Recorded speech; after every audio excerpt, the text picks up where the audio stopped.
SIR শুনানিতে বাধা দিচ্ছে তৃণমূল। ফের শুনানি কেন্দ্রে তৃণমূল বিধায়ক অসিত মজুমদারের দাদাগিরিতে বিশৃঙ্খলা তৈরি হলো। দীর্ঘক্ষণ বন্ধ থাকলো শুনানি। এসআইআর নিয়ে তৃণমূলের তাণ্ডবের বিরুদ্ধে সুর চড়িয়েছে বিজেপি এবং কংগ্রেস। দেখুন সে ছবি।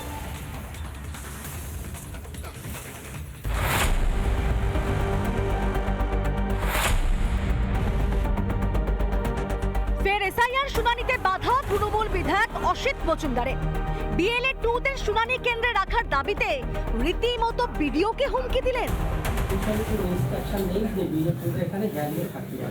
কমিশন যেটা বলেছে নিশ্চয়ই আপনি মানবেন, বিএলও 2 থাকবে না। আপনি নির্বাচন কমিশন এটা বলেছে, আমাদের লিখে দিয়ে দিন। বলার আমার ইনস্ট্রাকশন যেটুকু আছে সেটা বলেছে, আমি লিখিত দেওয়ার অথরিটি নেই। তাহলে তো হিয়ারিং করতে দেব না।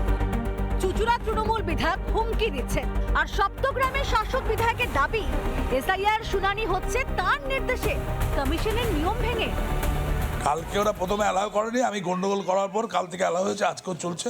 না ঢুকতে দেয়, কাজ বন্ধ করে দাও, কোনো অসুবিধা নেই। মানে এখন আপনার এটা অভিষেক ব্যানার্জির অর্ডার, সে অর্ডার আমরা ক্যারি আউট করছি। বিএলএ 2 আপনার এখানে রয়েছে শুনানিতে কাজে। ভেতরে ঢুকছে, কাজ করছে, বেরোচ্ছে। তৃণমূলের বিএলএ 2-তে ঢুকতে না দেওয়ায় এসআইআর শুনানি বন্ধ করে দেন বিধায়ক অসিত মজুমদার। আমারটায় বিএলএ 2 ঢুকতে পারছে না।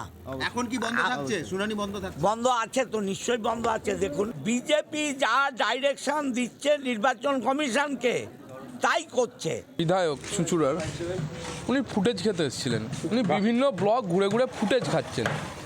সামনে বিধানসভা ভোট আছে, কাজ তো কিছু করেননি, এসে সরকারি জায়গায় কাজে হস্তক্ষেপ করে, ওটা হচ্ছে ফুটেজ খোর নেতা। অসিত মজুমদারের দাদাগিরিতে বেশ কিছুক্ষণ বন্ধ থাকে এসআইআর এর শুনানি। পরপর 2 দিন ধরে তার তাণ্ডব চলছে চুঁচুড়ায়। এই নিয়ে সুর চড়িয়েছে কংগ্রেস।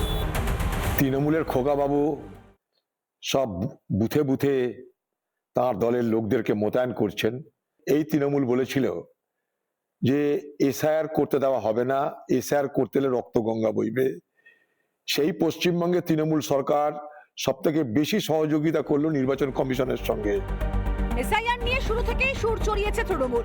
এনুমারেশন পর্বে নানান জটিলতা সৃষ্টির চেষ্টা করেছে, আবার শুনানিতেও বিশৃঙ্খলা করছে।